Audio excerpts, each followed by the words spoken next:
नमस्कार, आप देख रहे हैं सत्य हुंकार। मैं आपके साथ सत्यपाल। महाराष्ट्र में जो हालात बने हैं सरकार को लेकर के, कहा जा रहा है कि एक कमज़ोर सीएम अपनी सत्ता को चलाने में नाकामयाब, सरकार संभालने में नाकामयाब। कुछ लोगों ने कहा, विशेषकर भाजपा पक्ष ने कहा कि महाराष्ट्र में अंतर्कलह की शिकार शिवसेना सरकार चलाने में नाकामयाब। लेकिन इसके पीछे की असल सच्चाई क्या है? अगर मैं ये कहूं कि चाणक्य ने महाराष्ट्र में शिव तांडव किया है और सेना में भगदड़ मची है, तो यह अतिशयोक्ति नहीं होगी। दोस्तों, यकीनन आज सेंटर गवर्नमेंट या यूं कहें मोदी सरकार, और अगर चाणक्य की सरकार कहें तो शायद बेहतर होगा, किसी भी राज्य में किसी भी सरकार को आसानी से चलने देना नहीं चाहते। क्यों नहीं चलने देना चाहते? उसके पीछे की जो कहानी है उसको आपको समझना होगा। महाराष्ट्र एक ऐसा स्टेट है जो भारत की जीडीपी में सबसे ज़्यादा योगदान देता है। यानी यूं कहें, पैसे के मामले में महाराष्ट्र सबसे धनाढ्य प्रदेशों में से एक है। और महाराष्ट्र की जो जीडीपी में सहभागीदारी है वो करीब करीब 467 बिलियन है। पहले नंबर पर महाराष्ट्र आता है। और ऐसी सरकार अगर चाणक्य के हाथ में ना हो तो ये बड़ी बात है। तमिलनाडु दूसरे स्थान पर 497 बिलियन के साथ, और गुजरात तीसरे स्थान पर 270 बिलियन के साथ। कैसे महाराष्ट्र को छोड़ा जा सकता है? कैसे उस मुंबई को छोड़ा जा सकता है जो फाइनेंस की एक राजधानी मानी जाती है?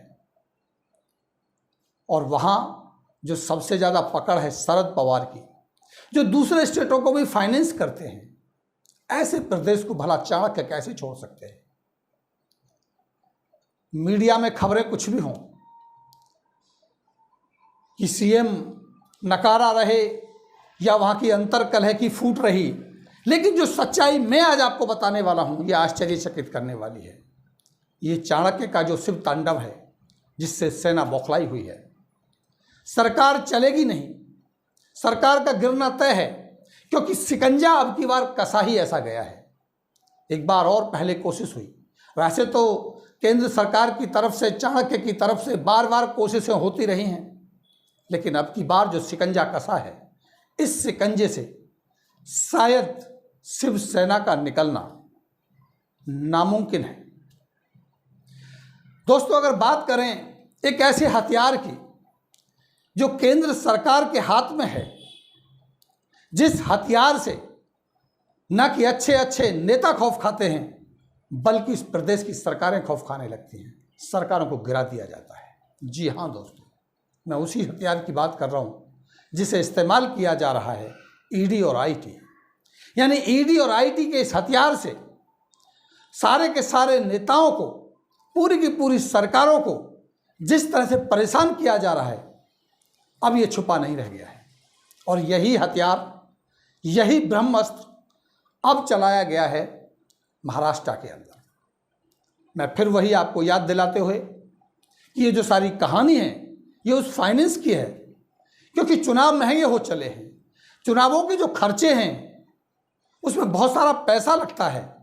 जब तक आप किसी ऐसे स्टेट को, ऐसी मुर्गी को अगर मैं कहूँ, अपने कब्जे में नहीं करेंगे जो आपके चुनावों के लिए धन जुटाने का साधन संपन्न होती है, तब तक आप उस चुनाव को नहीं जीत सकते। बीएमसी के चुनाव होने हैं महाराष्ट्र में, खर्चा बहुत बड़ा है। और क्योंकि मुंबई पैसे की राजधानी है, फाइनेंशियल राजधानी है, बहुत सारा पैसा कलेक्शन होता है, तो निश्चित रूप से उस पर कब्जा करना बहुत ज़्यादा जरूरी है। इसके पीछे की कहानी मैं आपको बताऊं। जो वागी विधायक आज गुवाहाटी के रेडिसन ब्लू में जाकर के बैठे हैं, वो विधायक यूं ही नहीं बैठे हैं, उनको ले जाया गया है। कैसे ले जाया गया, इस पूरी कहानी को बताएंगे। उससे पहले मैं आपको बताना चाहता हूं कि कौन कौन वो विधायक हैं जिनके ऊपर ये शिकंजा कसा है। एक विधायक आते हैं प्रताप सरनायक। प्रताप सरनायक वो विधायक हैं जो बहुत गरीबी से विधायक बने, बहुत गरीबी से अमीर बने, अकूत संपत्ति उन्होंने जोड़ी। आज ईडी ने उनको नोटिस दिया, 175 करोड़ का ईडी का नोटिस, और उनको ये मजबूर कर दिया प्रताप सरनायक को कि वो उद्धव को जाके बोलें कि आप भाजपा के पक्ष में रहिए, मोदी के चरणों में चले जाइए, चाणक्य के पैर पकड़ लीजिए, आप उन्हीं के साथ रहिए। ये जो सरकार आप कांग्रेस एनसीपी के साथ मिलाकर चला रहे हैं, ये सरकार मत चलाइए। बहुत मिन्नतें की, बहुत कहा गया, कई बार पत्र भी लिखे गए, लेकिन उद्धव ने नहीं माना। नतीजा यही हुआ कि ईडी का शिकंजा कसा और उनको मजबूर किया गया कि वो बागी विधायकों की लिस्ट में आ जाए। अगर मैं बात करूं यामिनी जाधव की, तो यामिनी जाधव भी वो बागी विधायक हैं जो अपने हस्बैंड यशवंत यादव के ईडी के शिकंजे से परेशान है। वैसे तो ये अपनी यशवंत यादव बीएमसी के नेता रहे हैं, बांद्रा में बहुत बड़ी प्रॉपर्टी है इनके पास। इनको भी ईडी का नोटिस मिला, इनकम टैक्स का नोटिस मिला, और यह भी बताया जाता है कि इनके सहयोगी को अरेस्ट भी किया गया। और वही ईडी का डर इनको मजबूर करता है बागी विधायकों की लिस्ट में जाने के लिए। एक इस बागी विधायक को देख लीजिए, भावना गवाली, अपनी माताजी के साथ एनजीओ चलाती थी, एनजीओ में कुछ हुआ, ईडी का नोटिस मिला, आईटी का नोटिस मिला, और इनके जो एक सहयोगी हैं उनके ऊपर भी कड़ी कार्रवाई हुई। इन्होंने भी उद्धव से कहा कि आप भाजपा के साथ रहिए, क्योंकि शिवसेना के अंदर बहुत सारे ऐसे विधायक हैं, ऐसे मंत्री हैं, ऐसे नेता हैं जिन्होंने बहुत गरीबी से राजनीति में कदम रखा और आज अकूत संपत्ति को हासिल किया है। उन सभी के ऊपर मैं 1 2 3 नहीं, ऐसे 10-20 लोगों के नाम हैं। अगर एक एक का हम नाम बताएं तो पूरा घंटा निकल जाएगा। उनके ऊपर ईडी का जो शिकंजा कसने लगा है, मजबूर कर दिया कहीं ना कहीं कि उद्धव ठाकरे को बीजेपी के साथ आना चाहिए, लेकिन उद्धव ठाकरे आना नहीं चाहते। और यहीं से कहानी बनी, यहीं से वो शुरुआत हुई कि किस तरह से महाराष्ट्र सरकार को मजबूर किया जाए और तोड़ दिया जाए। और ईडी के खौफ के डर में, ईडी के खौफ में, आईटी के डर में उन विधायकों को मजबूर कर दिया कि वो बागी विधायकों की लिस्ट में आ जाएं। अगर बात करें एकनाथ शिंदे की, एकनाथ शिंदे भी ऐसे नेता हैं जिन्होंने ऑटो चला करके अपनी जिंदगी की शुरुआत की और आज अकूत संपत्ति बनाई है। और उसी अकूत संपत्ति बनाने के पीछे की जो कहानी है, उस पर ईडी का शिकंजा है।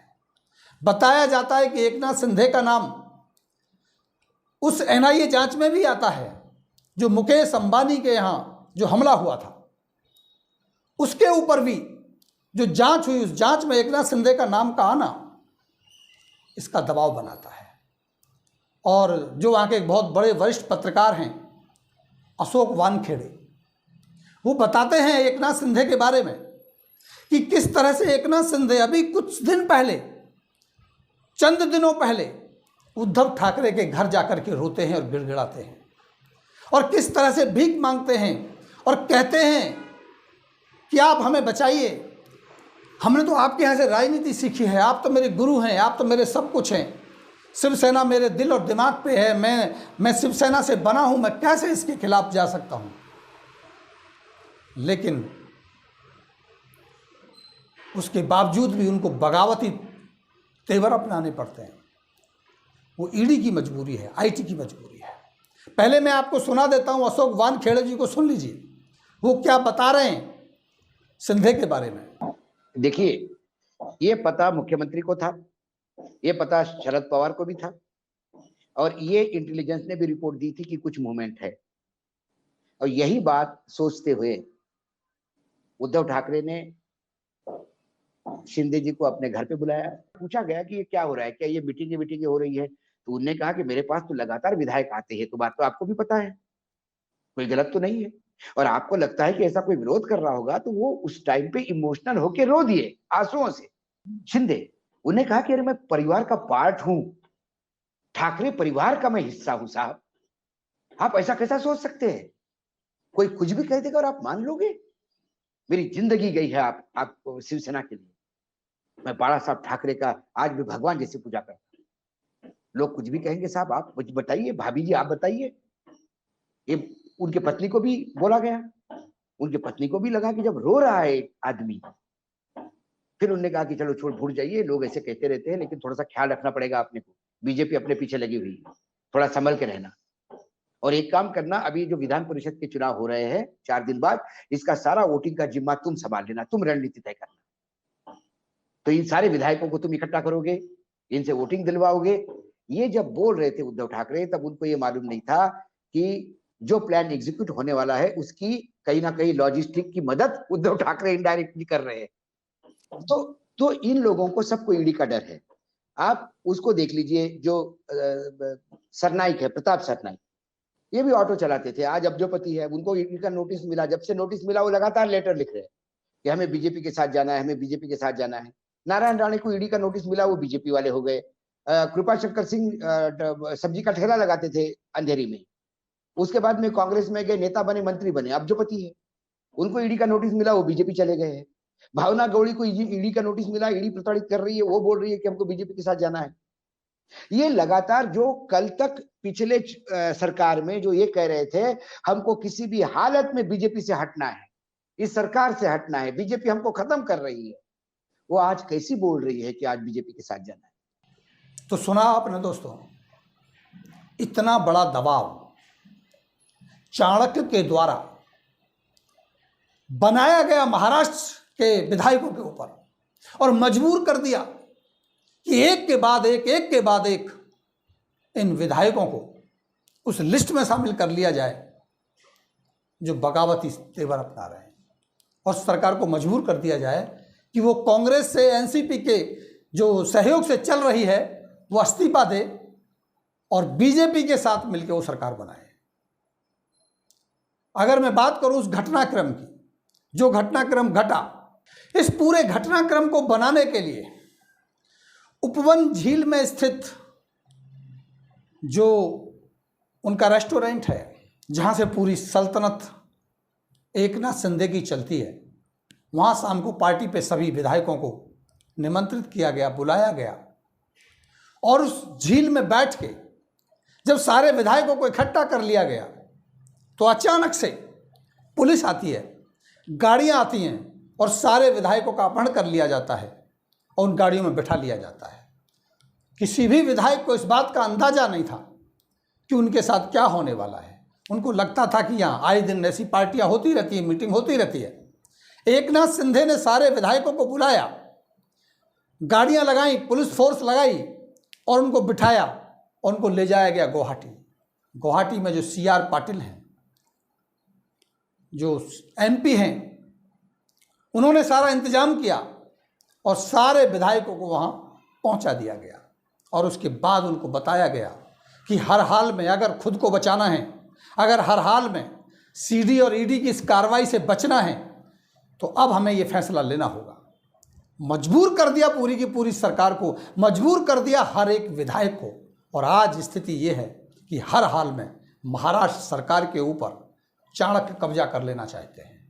ऐसी स्थितियों को, ऐसी परिस्थितियों को अगर हम चाणक्य का तांडव ना कहें तो और क्या कहें। इस देश की राजनीति अगर इस तरह से चलती रहेगी, इस देश की राजनीतियों को अगर इस तरह से प्रभावित किया जाता रहेगा, अगर ईडी का, IT का इस तरह से इस्तेमाल होता रहेगा, तो निश्चित रूप से लोकतंत्र खतरे में पड़ेगा। लेकिन व्यवस्थाएं ऐसी हैं, परिस्थितियां ऐसी हैं और ऐसा हो रहा है। यकीनन महाराष्ट्र की सरकार को चाणक्य ने जिस तरह से अपने कब्जे में लिया है, ऐसा पहली बार हुआ ऐसा नहीं है। पहले भी 6-7 प्रदेशों की सरकारों को केंद्र सरकार के इस दबाव से, ईडी के हथियार से कब्जाने का जो काम किया गया, हड़पने का जो काम किया गया, तोड़ने का जो काम किया गया, मजबूर करने का जो काम किया, निश्चित रूप से लोकतंत्र के लिए ये बड़ा खतरा है। और ये चलन धीरे धीरे बढ़ रहा है, क्योंकि ईडी ने इस तरह की कार्रवाइयां करके इसको साबित किया है। क्योंकि बहुत सारे राजनीतिक ऐसे लोग हैं जो बहुत जीरो से शुरू होते हैं और बहुत सारी अकूत धन संपत्ति कमाते हैं, बहुत सारा पैसा कमाते हैं, और कहीं ना कहीं ईडी के शिकंजे में वो आसानी से आते हैं।